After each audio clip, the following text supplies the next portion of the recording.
Kadang-kadang kita nih pakai nama Tuhan hanya untuk main sinetron. Pakai nama Tuhan hanya untuk pencitraan. Maka diberkatilah pejabat-pejabat yang setia dengan rumah tangganya.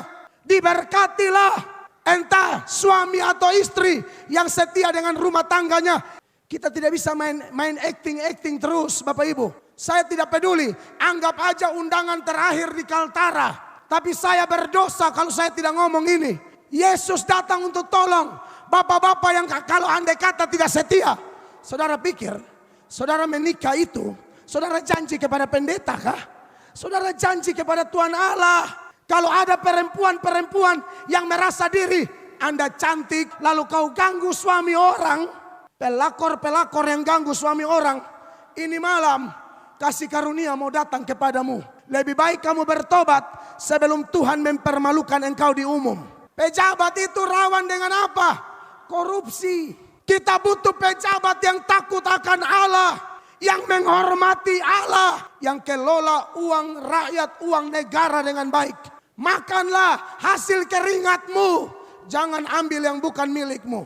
Kalau mau ini subtema nyata. Mau berdampak, mau membangun, maka bertobat.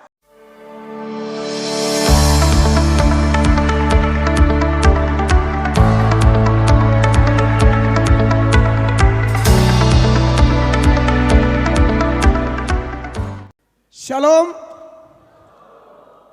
Puji Tuhan. Terima kasih banyak kepada pemerintah Provinsi Kalimantan Utara dan pemerintah Kabupaten Bulungan di Kalimantan Utara, Bapak Gubernur dan Bapak Wakil Gubernur yang saya hormati, saya kasihi, juga Bapak Bupati dan Wakil Bupati serta istri, juga ada Ibu Wagub di sini, dan semua ASN, PTT serta keluarga yang hadir. Shalom. Puji Tuhan, saya dan istri ada di tengah-tengah Bapak Ibu. Dalam bulan ini 2 kali saya ke Kalimantan dalam urusan yang sama, yaitu memberitakan firman Allah. 1 minggu atau 2 minggu lalu kami ada di Kabupaten Melawi, Kalimantan Barat. Dan hari ini karena kemurahan Tuhan untuk pertama kalinya kami ada di Kalimantan Utara. Kami menikmati perjalanan dari Kupang, Surabaya, Tarakan, dan kemudian dengan speedboat enak, luar biasa, pemandangannya bagus. Apalagi nakodanya tadi beri kesempatan saya mengemudikan kapal itu. Tapi puji Tuhan tidak terlalu lama. Karena terlalu lama berarti saya sampai di Kalimantan Timur. Saya bersyukur bahwa acara demi acara sudah kita lalui dan saya sangat menikmati hadirat Tuhan sepanjang kegiatan kita ini. Perkenalkan, saya Pendeta Mel Atok dari NTT, dari Kota Kupang. Saya sudah menikah dan istri saya bawa. Istri saya juga seorang ASN. Tapi beliau untuk sementara sedang minta cuti di luar tanggungan negara selama 2 tahun. Yang pertama karena kami punya 4 orang anak dan salah satunya autis. Jadi kami harus ekstra waktu dengan dia untuk mengurus anak kami. Dan anak kami yang autis ini bagi kami adalah anugerah. Tuhan izinkan anak itu ada di tengah-tengah rumah tangga kami supaya kami jangan sombong. Supaya kami tetap rendah hati. Karena kami di usia muda sudah diizinkan melayani Tuhan ke sana kemari. Harus ada semacam duri dalam daging supaya tetap bergantung kepada Allah, tetap tahu diri, tetap merendahkan diri, dan tetap memiliki motivasi yang benar saat melayani Tuhan. Motivasi itu adalah lebih mementingkan kesukaan Tuhan dibandingkan kesukaan manusia.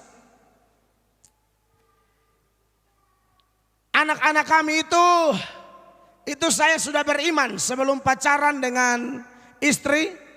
Tahun 2004 saya praktek kerja lapangan di Kalimantan Barat. Saya khotbah sampai di Singkawang, di Godang Damar, keliling-keliling Kalimantan Barat. Dan dalam khotbah-khotbah saya, masih muda, belum ketemu istri, pacaran pun belum. Tapi saya sudah khotbahkan. Saya bilang nanti saya akan ada anak 4, laki-laki semua. Dan nama mereka unik, lain daripada yang lain. Tidak ada di dunia, tidak ada di Indonesia, tidak ada di seluruh Kalimantan. Karena nama anak-anak saya itu Bapak Ibu seturut urutan abjad. Jadi 4 anak itu tujuannya semua huruf dari A sampai Z. Bagaimana membaginya? Sekarang anak saya sudah 4, semua laki-laki. Dulu saya bilang pokoknya harus ada anak 4 laki-laki. Dan sekarang 4 laki-laki. Anak yang pertama itu dari A sampai F. A, B, C, D, E, F. Jadi bacanya Absdef. Saya yakin itu tidak ada di Kalimantan. Saudara mau cari di mana pun tidak ada. Jadi anak saya yang pertama namanya Absdef Melkris Joines Hormuatok. Anak yang kedua sambung dari G. G-H-I-J-K-L. Bacanya Gitschkel. Gitschkel Melkris Michael Hormuatok. Anak yang ketiga yang autis itu dari MNOPQRS. Bacanya Nopkirs. MNO jadi bacanya Nop. Nopkirs Daniel Melkris Hormuatok. Yang terakhir dari T sampai Z. Tufexis. Itu saya sudah ngomong 2004 di Kalimantan Barat. Kemudian beberapa tahun, kemudian ada orang dari Kalimantan Barat. Dia kuliah di Jawa, lalu dia singgah ke Kupang hanya mau pastikan apa yang saya khotbahkan 2004 di Kalimantan Barat itu apakah sudah digenapi, sudah dilakukan atau tidak. Ternyata waktu dia sampai, saya tunjukkan anak-anak saya, ini sudah jadi semua nih. Absdef, Gitschkel, waktu itu belum ada Nopkirs dan Tufexis. Tapi tepat pada waktu Tuhan semua jadi. Dan anak-anak saya ada arti Bapak Ibu namanya. Kalau orang Israel memberikan nama kepada anak mereka, itu pasti ada arti. Daniel, Allah hakimku. Itu artinya. Yehezkiel, Allah kekuatanku. Bahkan Ismael, itu dari kata Ibrani, Shema dan El. Allah mendengarkanku. Jadi nama anak-anak saya juga ada arti. Absdef, anak berkat, cinta, damai, empati, firman. Gitschkel, generasi haus Injil, jalan kehidupannya lurus. Nopkis, manusia nyatakan otoritas, power, quality, raja surgawi. Tufexis, itu yang saya masih pusing. Belum ada arti. Tapi nanti ada arti. Saya menggembalakan satu gereja di NTT, di Kota Kupang, namanya Amazing Grace, GSJA Amazing Grace. Lalu di depan gereja saya tulis bengkel orang-orang berdosa. Bagi saya gereja bukan tempat berkumpulnya malaikat-malaikat. Gereja adalah tempat berkumpulnya orang-orang kotor yang menerima Yesus sebagai Tuhan dan Juru Selamat. Dan kemudian dari waktu ke waktu mereka dibaharui terus menerus supaya semakin hari semakin serupa dengan gambaran Kristus. Gereja kami bertumbuh berkembang dan isi atau jemaat di gereja itu, waduh, itu latar belakangnya hancur-hancur semua, termasuk pendetanya. Nah, malam ini Bapak Ibu, itu perkenalan singkat saya. Saya akan menyampaikan firman Allah sesuai dengan tema dan subtema. Namun pembacaan yang saya pilih, saya akan lebih banyak menyinggung subtemanya. Sebab kalau tema sudah biasalah sepanjang bulan Desember atau bulan Januari ini di setiap gereja kita masing-masing atau dalam Natal-Natal tertentu, setiap hamba Tuhan, juru-juru bicara Allah telah menyinggung tema ini. Maka saya mau lebih banyak menyinggung subtema kita. Maka dari itu saya mengajak kita membuka firman Allah dalam 1 Korintus 1 ayat 10. 1 Korintus 1 ayat 10.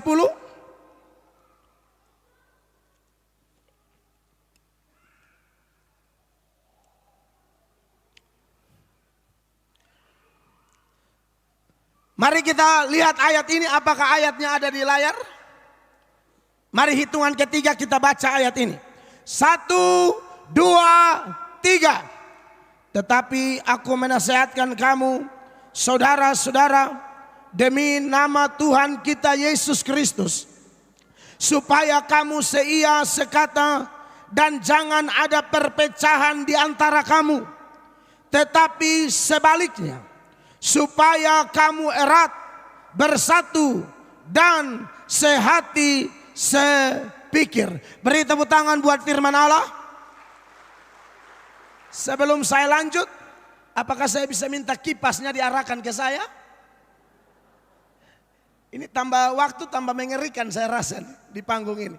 Kalau bisa ada kipas yang diarahkan ke saya. Kalau bisa, kalau tidak anggap saja ini salib saya. Akan kupikul sampai selesai. Nah, Bapak Ibu, jemaat yang diberkati oleh Tuhan Yesus. Kalau kita melihat tema Natal tahun ini, pulanglah mereka ke negerinya melalui jalan lain. Seturut Injil Matius pasal 2 ayat 12 bagian B. Inti dari tema Natal tahun ini adalah perubahan hidup. Ketika para Majus berjumpa dengan Yesus, mereka mengalami perubahan yang luar biasa. Maka mereka pulang melewati atau melalui jalan lain. Dan memang tujuan utama Tuhan Yesus datang ke dunia ini Bapak Ibu untuk membawa perubahan. Makanya dalam 2 Korintus 5 ayatnya yang ke-17 firman Allah berkata, jadi siapa yang ada di dalam Kristus, dia adalah ciptaan baru. Yang lama sudah berlalu, sesungguhnya yang baru sudah datang. Saya kalau khotbah di mana-mana, saya bukan hanya menyampaikan ayat-ayat firman, tapi saya juga membagikan kesaksian hidup saya. Kadang-kadang kalau kita ngomong ayat, orang masih bisa bantah.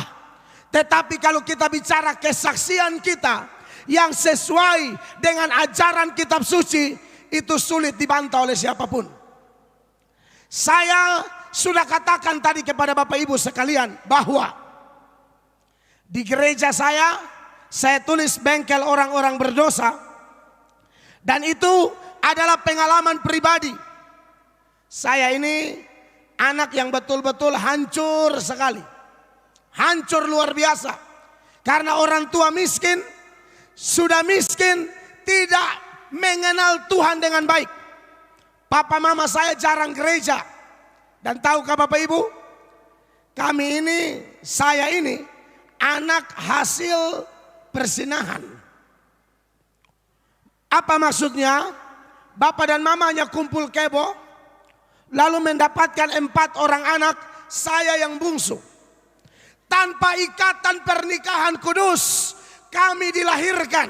Makanya saya menyebut kami anak hasil persinahan. Bapak Ibu tahu? Setelah saya selesai sekolah teologi, mendapatkan gelar sarjana teologi, baru saya pulang urus orang tua menikah. Saya tidak mau malu menyaksikan ini kepada Bapak Ibu sekalian, bahwa Yesus memang datang bawa perubahan. Saya bukan hanya menghafal ayat-ayat. Saya salah satu pendeta di Indonesia yang dikenal sangat kuat menghafal ayat. Tapi bukan masalah hafal ayat. Ahli Taurat juga hafal ayat, tapi tidak ada perubahan.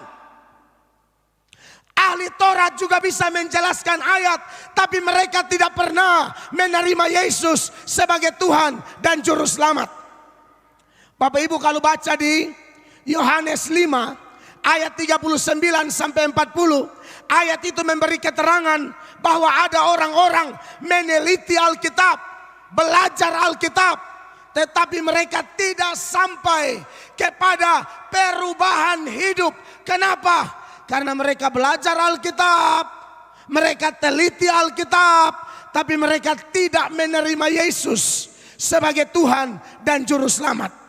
Makanya jangan heran, kok ada orang sekolah Alkitab, jadi pendeta, tapi tetap pemabuk. Itu ada. Ada orang sekolah Alkitab, jadi pendeta, tapi tetap selingkuh. Ada Bapak Ibu. Sekolah Alkitab, paham firman Allah, bisa jelaskan ayat, tapi tidak ada perubahan. Maka kunci dari perubahan adalah menerima Yesus sebagai Tuhan dan Juru Selamat. Amin Bapak Ibu. Itu harga mati. Satu kali di daerah kami, itu ada sebuah KKR. Pembicaranya dari luar negeri. KKR dilakukan sekitar 1 minggu. Di hari terakhir Bapak Ibu, ketika khotbah disampaikan, lalu pendeta atau pengkhotbah itu bilang begini, kalau ada di antara Bapak Ibu yang mau maju dan memberi kesaksian, silakan. Itu manusia sangat banyak. Hampir setengah kota itu hadir dalam KKR itu. Maka satu lihat satu, ini siapa yang mau maju ini. Tiba-tiba ada seorang perempuan cantik. Dan menurut mata laki-laki Kupang, katanya itu perempuan yang paling cantik di Kupang waktu itu. Katanya begitu. Kan paling cantik-cantik tidak hanya seseorang, ini kan relatif ya. Tapi ini mayoritas bilang dia paling cantik. Jadi kelihatannya benar gitu. Dia maju, dia jalan dari sana dalam keadaan menangis.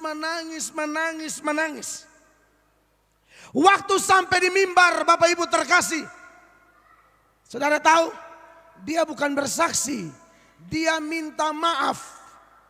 Dia pegang mikrofon. Lalu dia mulai bilang sama ibu yang di situ, dia sebut nama seorang ibu. Ibu, saya mohon maaf ibu, saya pernah tidur dengan suamimu. Dia pindah lagi. Ibu yang itu, ibu, mohon maaf, saya ada anak 1 dengan suamimu. Saudara, ini kisah nyata. Suasana tegang, mengagetkan. Ini katanya paling cantik di Kupang. Ternyata pelakor kelas barat. Tapi Bapak Ibu, bukan itu poinnya. Poinnya adalah malam itu dia minta maaf kurang lebih 5 sampai 6 ibu Yang suami mereka dia ganggu. Karena dia cantik, dia seksi, menawan, wangi terus. Ini yang menjadi penggoda pencobaan bagi bapak-bapak di Kupang waktu itu. Maka banyak yang selingkuh dengan dia. Jadikan dia piaraan. Tapi malam itu setelah dia minta maaf, dia bertobat sungguh-sungguh. Dan Bapak Ibu tahu, seluruh jemaat itu dijamah oleh Roh Kudus. Bukan karena khotbah pendeta itu, tapi kesaksian seorang mantan pelakor yang telah diselamatkan Allah. Seorang mantan perusak rumah tangga orang yang berjumpa dengan Yesus. Seperti perempuan Samaria di parigi Yakub itu. Ketika dia jumpa Yesus, melalui dia seantero Samaria mendengar tentang Mesias. Amin Bapak Ibu.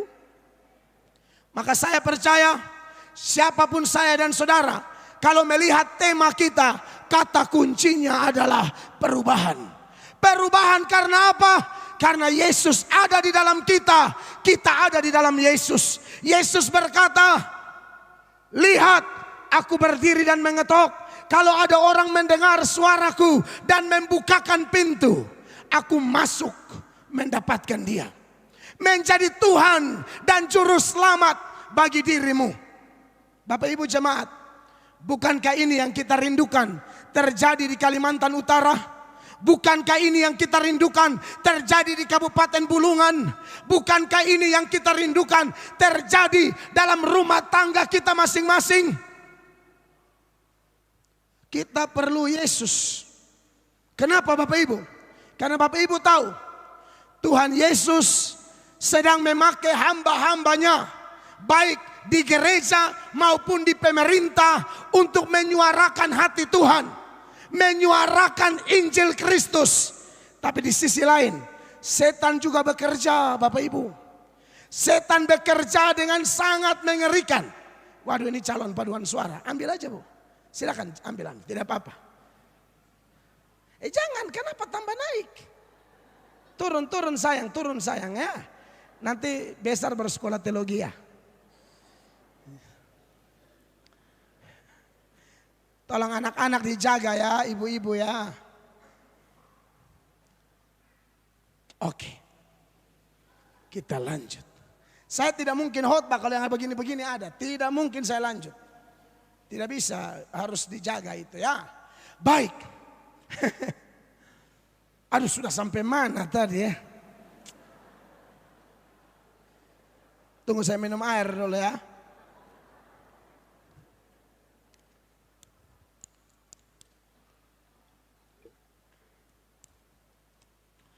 Tuhan Yesus bekerja memakai kita semua, kalau kita mau dipakai loh ya, untuk membawa perubahan. Tapi ingat, setan juga bekerja. Bekerja untuk apa? Adu domba kita. Bekerja untuk apa? Merusak hubungan kita dengan Allah. Bekerja untuk apa? Merusak hubungan kita dengan sesama. Apalagi dalam konteks Kalimantan Utara yang multi etnis ini. Betul Bapak Ibu? Kalimantan Utara yang multi etnis, juga agama yang sangat beragam di sini. Maka ini kita harus waspada terhadap kerjanya setan. Metode yang pernah dipakai oleh Belanda, divide et impera, mengadu domba Indonesia, sebelum Belanda pakai, setan sudah pakai. Di depan Allah, setan menjelekkan manusia. Di depan manusia, setan menjelekkan Allah. Mana contohnya?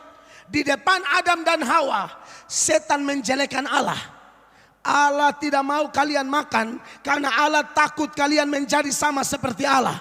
Kamu bilang Allah bilang makan akan mati, kamu tidak akan mati. Anda lihat cara kerja setan. Di hadapan manusia, dia menjelek-jelekan Tuhan. Di hadapan Tuhan, dia menjelek-jelekan Ayub. Tuhan bilang, dari mana setan? Setan bilang, mengelilingi dunia. Lalu Tuhan bilang, sudah kau lihat hambaku Ayub? Seorang yang takut akan Tuhan, saleh, jujur. Langsung setan bilang, Iya, itu karena Tuhan memagari dia. Coba kalau Tuhan angkat pagar itu, Ayub pasti kutuk Tuhan. Jadi kalau saudara yang suka adu domba, turunan setan. Di A, Anda kasih jelek B. Di B, Anda kasih jelek A. Itu seperti pisau silet yang bermata dua. Dia potong sana, dia potong sini, adu sana, adu sini. Seperti Yudas Iskariot. Ini orang bermuka dua. Kalau ada begini di pemerintah Provinsi Kalimantan Utara, kalau ada begini di pemerintah Kabupaten Bulungan, Anda harus bertobat. Kalau tidak mau bertobat, minimal setelah ini kita foto bersama. Saudara-saudara, setan datang membawa kekacauan, adu domba sana sini. Karena dia itu adalah pembunuh manusia sejak semula. Hanya datang untuk membunuh dan membinasakan dan menghancurkan. Tapi kita bersyukur melalui Natal ini, dengan tema Natal dan subtema yang luar biasa ini, kita mau disegarkan. Pikiran dan hati kita mau diterangi oleh Tuhan melalui firman Allah yang disampaikan, supaya kita tetap menjadi orang Kristen yang berjaga-jaga, yang tetap waspada dalam segala keadaan. Saudara-saudara, kita mau supaya kita berdampak membangun Benuanta, tanah kita, daerah kita, Kalimantan Utara yang kita cintai ini. Saya percaya Bapak Gubernur, Bapak Wakil Gubernur, Bapak Bupati, Wakil Bupati, dan semua pejabat yang ada. Semua kita yang ada di ruangan ini, kita merindukan Kalimantan Utara semakin bertumbuh, berkembang. Dan kita harus mau memulai dari diri kita masing-masing. Tidak usah tunggu orang lain. Harus punya komitmen yang jelas bahwa saya di ruangan ini harus mulai menjadi pengaruh, menjadi dampak, menjadi garam dan terang bagi Kalimantan Utara, Tanjung Selor dan sekitarnya. Bapak Ibu, saya kalau belajar tentang kehadiran Yesus itu luar biasa ya. Kalau kita seberangkan dalam konteks Kalimantan Utara yang multi etnis, atau bicara ruang lingkup Indonesia, dari Sabang sampai Merauke, dari Pulau Miana sampai Rotendao, di mana kita terdiri dari begitu banyak suku, bahasa, adat istiadat, agama. Maka negara yang besar ini harus sering mendengarkan suara kebenaran, terutama kita yang beragama Kristen. Dalam doa saya dan istri, kami punya komitmen tiap hari berdoa. Dan salah satu pokok doa kami doakan semua pemerintah di dunia, apalagi di Indonesia. Karena Tuhan suruh begitu. Kalau Bapak Ibu baca di 2 Timotius 1, maksud saya 1 Timotius 2 ayat 1, 2 dan 3, di sana firman Allah menyerukan kita harus mendoakan semua orang, mendoakan pembesar-pembesar, karena itu yang dikehendaki Allah, itu yang berkenan kepada Allah. Apalagi kita tahu kehadiran Yesus meruntuhkan semua gap-gap, tembok-tembok pemisah yang ada di Israel waktu itu. Bapak Ibu tahu, di Israel itu ada banyak gap. Ada satu gap di mana orang-orang yang non-Yahudi itu tidak boleh masuk di dalam jemaah Allah. Terutama orang Moab dan orang Amon. Bapak Ibu kalau baca itu boleh catat ayatnya di Ulangan 23 ayatnya yang ketiga. Di ayat itu memberi keterangan orang Moab, orang Amon tidak boleh masuk jemaah Allah sampai keturunan yang ke-10. Silakan Bapak Ibu catat dan baca ayatnya.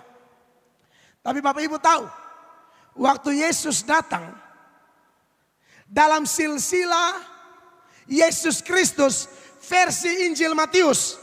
Itu ada di Matius 1 ayat 1 sampai 17. Saya sebutkan ayat, saudara periksa dan saya pertanggungjawabkan ayatnya. Karena kalau mau baca lagi, saya agak harus turun ke bawah dan itu makan waktu. Bapak Ibu catat aja. Dari silsilah itu, ternyata Yesus itu dari keturunan Ibu Maria bukan Yahudi asli. Ada darah Moab di dalam. Siapa orang Moab dalam silsilah Yesus? Ada perempuan yang bernama Ruth. Ruth itu omanya Daud. Bapak Ibu silakan baca atau saya baca saja ya. Buat kita semua. Matius pasal 1 ayat 5 dan seterusnya. Bapak Ibu perhatikan. Salmon memperanakan Boas dari Rahab. Boas memperanakan Obed dari Ruth.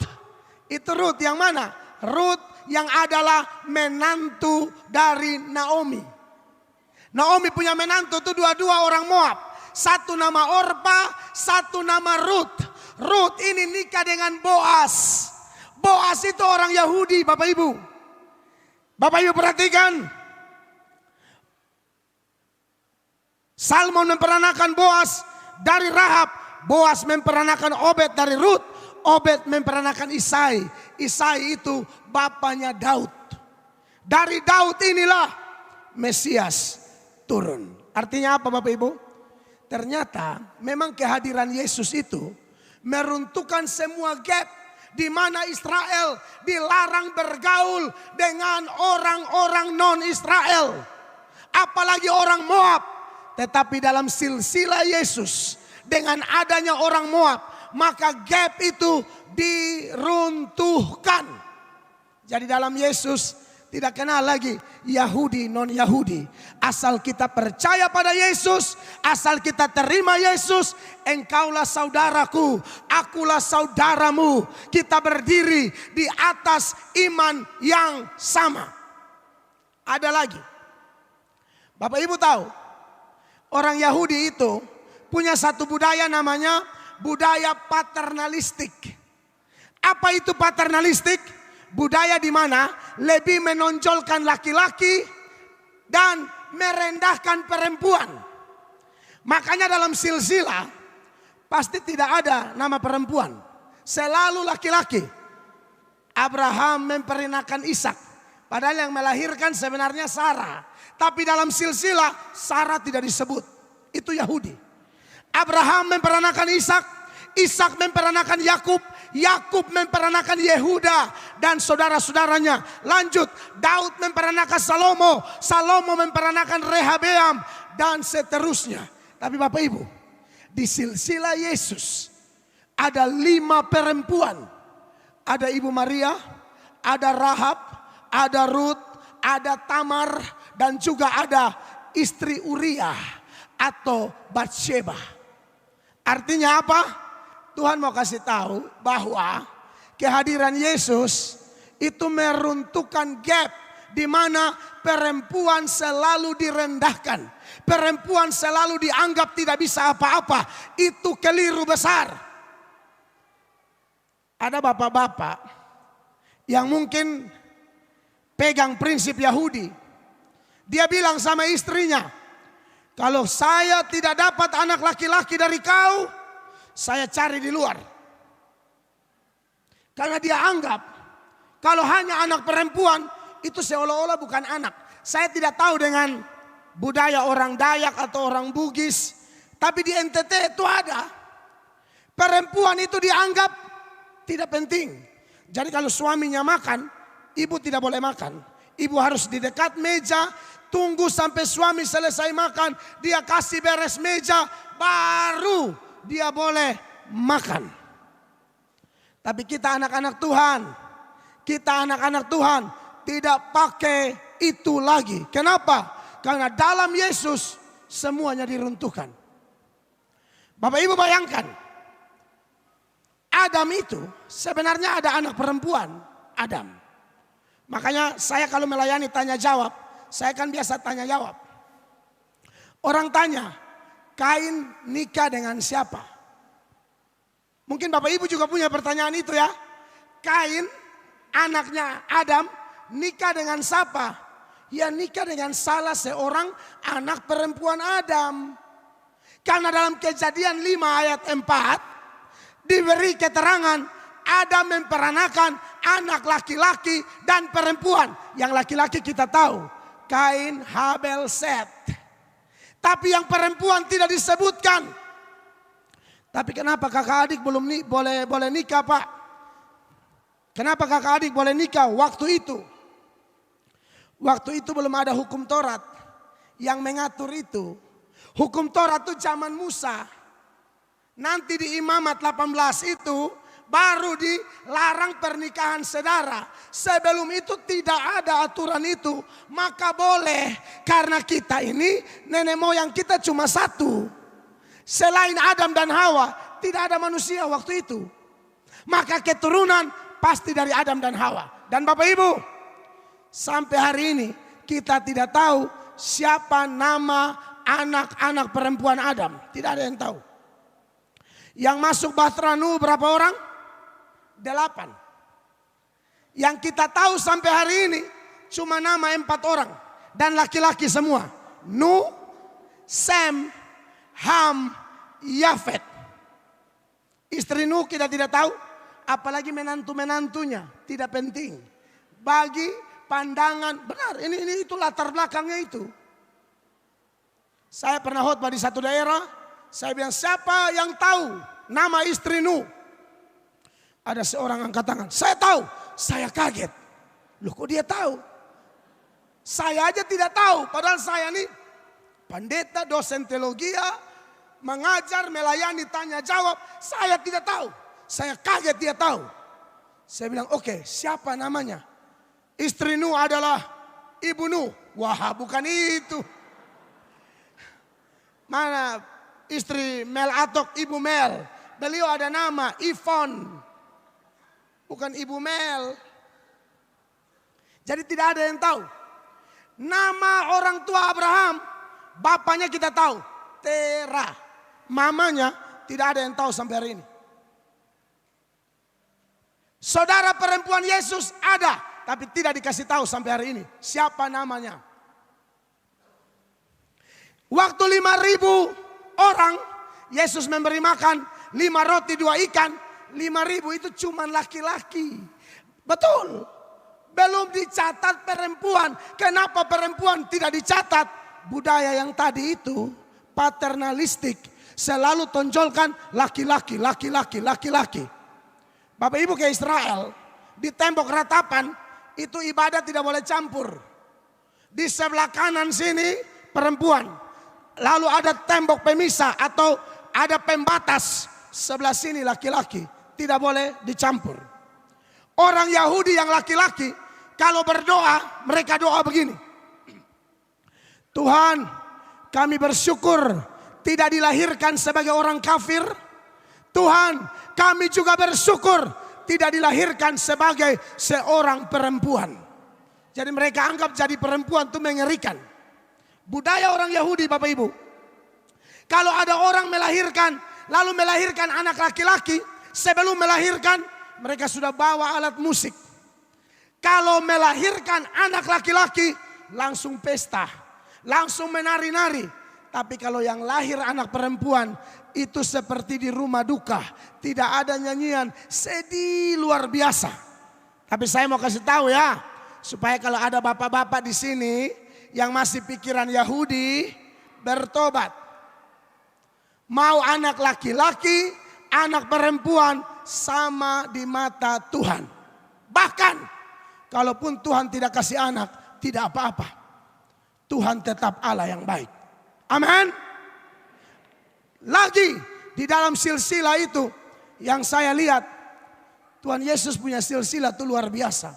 Dia yang kudus, yang mulia, tapi dilahirkan dari keturunan pendosa. Saudara sebut saja Rahab. Rahab itu siapa? Pelacur. Itu yang di zaman Yosua, Yosua pasal 2. Rahab itu. Siapa lagi? Batseba dan Daud. Ini hasil perselingkuhan. Siapa lagi? Tamar dan Yehuda. Itu mertua dan menantu. Bapak Ibu bayangkan. Dalam silsilah Yesus banyak daftar orang-orang kotor. Banyak daftar penjahat-penjahat. Tapi itulah Yesus Tuhan kita. Dia datang ke dunia supaya yang kotor diselamatkan. Supaya yang tidak dianggap ditarik kembali untuk dipakai bagi kemuliaan namanya.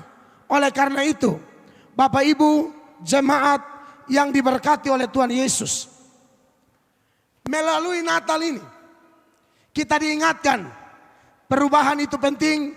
Dan kalau kita sudah berubah, kita harus bawa perubahan itu bagi sekitar kita. Selesai saya sekolah teologi, saya menikahkan orang tua saya. Dan saya rasa setelah urus orang tua saya menikah, aduh itu pemulihan luar biasa. Dan Roh Kudus mendorong saya sampai hari ini, jangan malu menyaksikan kepada dunia dari mana engkau diambil. Jangan malu menyaksikan kepada dunia latar belakang kehidupanmu. Kemarin saya khotbah Natal Polda NTT. Lalu saya ingatkan kembali, dulu polisi-polisi tangkap saya. Saya kena tangkap 8 kali Bapak Ibu. Kapolda kami nama Pak Irjen Pol Joni Asadoma.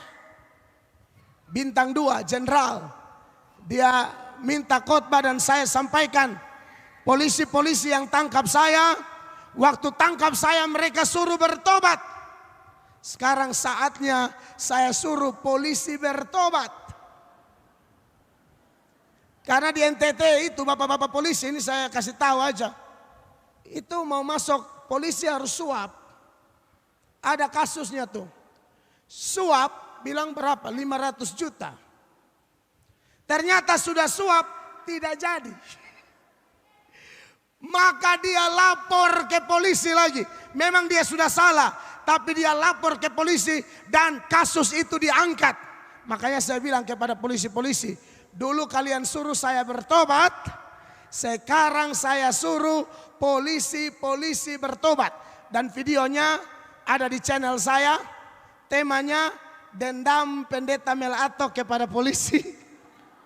Maksud dendam di situ ialah dulu saya dipukulin Pak. Saya ditangkap 8 kali karena kasus macam-macam. Saya pernah tusuk orang di muka gereja. Di gereja. Sampai orangnya sudah berteriak, Tuhan Yesus tolong. Tapi karena dendam pribadi, saya tusuk dia 10 tusukan. Saya jadi buronan. Tapi sepandai-pandainya tupai melompat, akhirnya jatuh juga. Saya kena tangkap dan kena hajar habis-habisan. Tapi ketika saya bertobat, saya melihat kuasa Tuhan luar biasa. Bikin KKR di gang-gang, di jalan-jalan. Undangan seperti ini, bagi saya ini terlalu luar biasa. Terlalu bonus buat saya. Saya ini pengkhotbah di pinggir jalan. Saya suka kumpul preman-preman, siap sound system apa adanya. Lalu mulai keliling dari gang yang satu ke gang yang lain untuk beritakan Injil. Dan puji Tuhan, melalui pemberitaan Injil itu, baik secara langsung maupun melalui media sosial, banyak orang-orang yang merasa diri tertolak, merasa diri tidak dianggap, diselamatkan oleh Tuhan. Salah satu kesaksian yang saya dengar dan sangat memberkati saya, dan saya perlu menyampaikan kepada Bapak Ibu. Ada satu orang namanya Gun Supardi. Gun Supardi ini dia adalah campuran antara Bugis Madura. Dia sekolah pelayaran, lalu setelah tamat dia kerja di kapal pelayaran yang mayoritas semua bule Eropa. Hanya dia orang Indonesia. Dia selalu dihina. Selalu rasis kepada dia. Dia sakit hati, dia bukan Kristen. Dia lapor kepada kapten kapal. Dia bilang, tolong kasih tahu kawan-kawan yang lain, jangan hina saya karena saya orang Indonesia sendiri di kapal ini. Kapten sudah kasih tahu, tapi dia tetap dihina. Sampai di segitiga Bermuda, dia ambil kapak, dia bunuh satu kapal. Saudara mungkin cek di Google masih ada. Dia bunuh satu kapal. Mulai dari kaptennya dia kapak sampai mati. Ruang informasi dia hantam 3 orang. Dari kamar ke kamar. Seluruh teman satu kapal itu dia bunuh semua. Itu dekat Panama atau Meksiko, saya kurang pasti, tapi intinya. Kemudian dia call ke sana. Dia bilang, datang jemput saya. Saya sudah bunuh satu kapal ini. Kalau kalian tidak datang, saya tenggelamkan kapal ini. Singkat cerita dia ditangkap, lalu dipenjarakan. Di penjara tempat dia dipenjara itu, Bapak Ibu, ini kan penjara seumur hidup, hukuman berat semua. Ada pendeta yang selalu lewat di lorong itu sambil berteriak, seberapa berdosa pun kamu, dalam Yesus ada pengampunan. Hanya Yesus yang bisa ampuni kamu. Hanya Yesus yang bisa selamatkan kamu. Saudara, dia dengar dari hari ke hari. Selama 1 minggu, dia bukan Kristen. Pas pendeta ini lewat 1 minggu kemudian, di depan selnya dia tangkap pendeta ini. Dia tarik ke trali. Lalu dia tanya pendeta ini, kau dari kemarin ngomong Yesus, Yesus, Yesus. Yesus bisa ampuni orang. Kau tahu saya nih Gun-Gun Supardi dari Indonesia. Ya, saya tahu. Kau bilang Yesus bisa ampuni orang. Siapa Yesus itu? Lalu pendeta itu bilang, Yesus itu Tuhan. Di mana dia? Kalau kau mau rasa dia di mana, kau berlutut sekarang, saya doa buat kau. Maka Gun-Gun Supardi ikut arahan pendeta ini. Dia berlutut, saudara-saudara.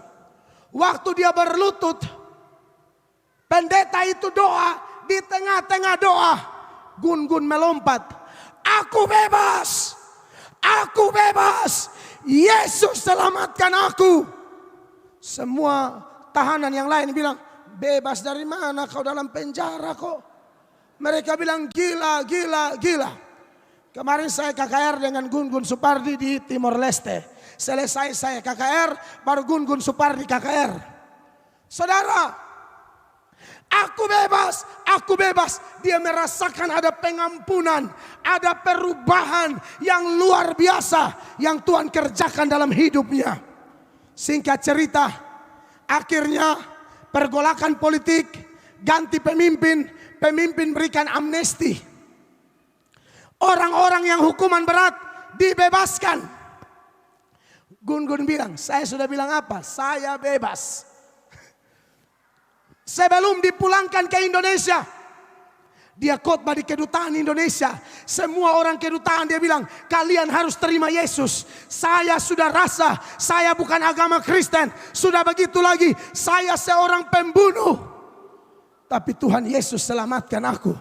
Dia dipulangkan ke Indonesia, lalu buka gereja di Indonesia. Saudara-saudara, ini kisah-kisah nyata yang luar biasa. Paulus berkata dalam 1 Timotius 1 ayat 13 dan seterusnya. Aku yang dulunya seorang penghujat, seorang penganiaya, tapi aku telah dikasihaninya. Dalam 1 Timotius 1 ayat 15, Paulus berkata begini Bapak Ibu. Perkataan ini benar dan patut diterima sepenuhnya. Kristus Yesus datang ke dunia untuk menyelamatkan orang berdosa. Dan di antara mereka Paulus berkata, akulah yang paling berdosa. Kemarin video saya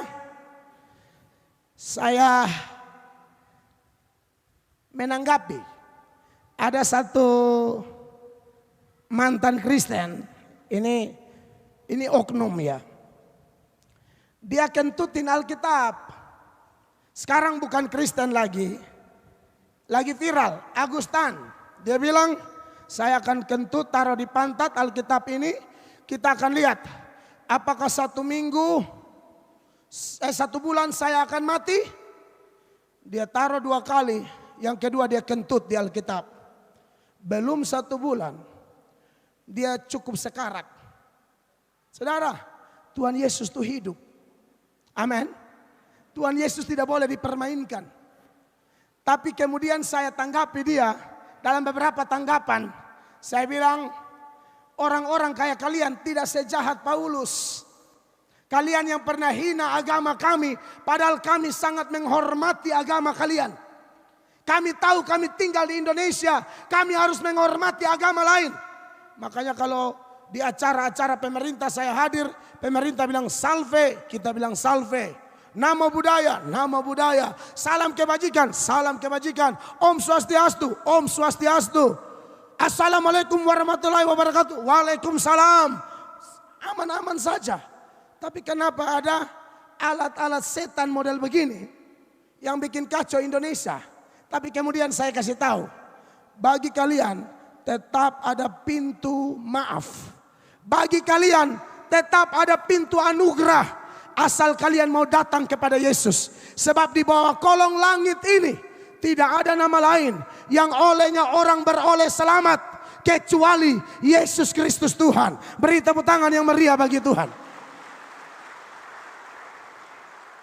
Di bagian terakhir dari khotbah saya ini Bapak Ibu, terkhusus kita yang ada di ruangan ini, semua pejabat-pejabat yang saya hormati, Bapak Wakil Gubernur, Bapak Wakil Bupati, pejabat-pejabat yang ada, tidak ada kata lain selain kita bertobat sungguh-sungguh. Mungkin Bapak Ibu menatap saya dan berkata, kau salah khotbah, kami ini sudah Kristen, kenapa kau suruh bertobat? Begini, tidak jaminan orang sudah Kristen berarti bertobat. Belum tentu Bapak Ibu. Alkitab berkata, dalam satu ladang ada ilalang, ada gandum. Dalam satu pohon ada ranting berbuah, ada ranting tidak berbuah.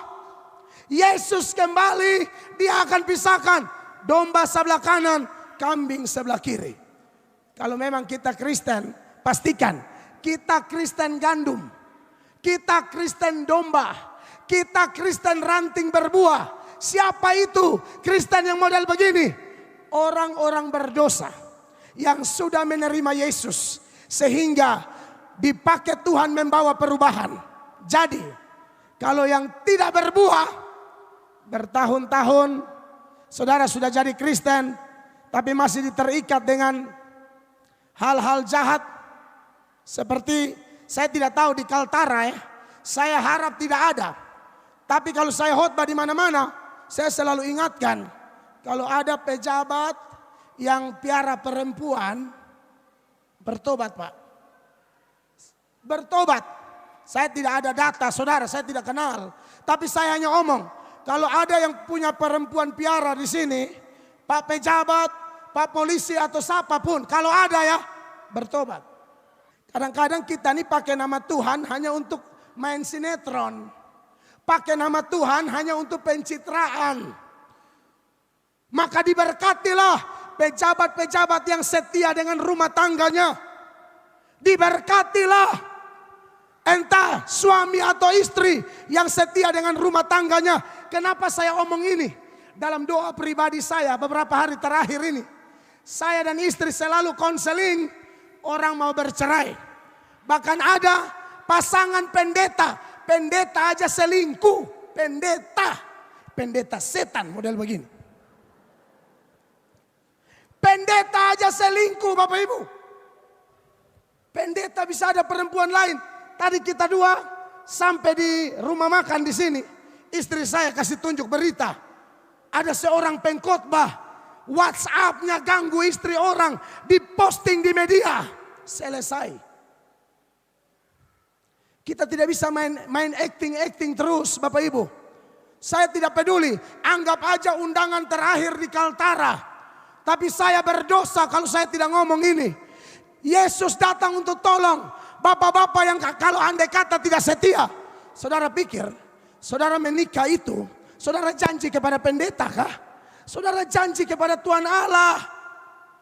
Kalau ada perempuan-perempuan yang merasa diri Anda cantik, Anda hebat, lalu kau ganggu suami orang. Pelakor-pelakor yang ganggu suami orang, ini malam kasih karunia mau datang kepadamu.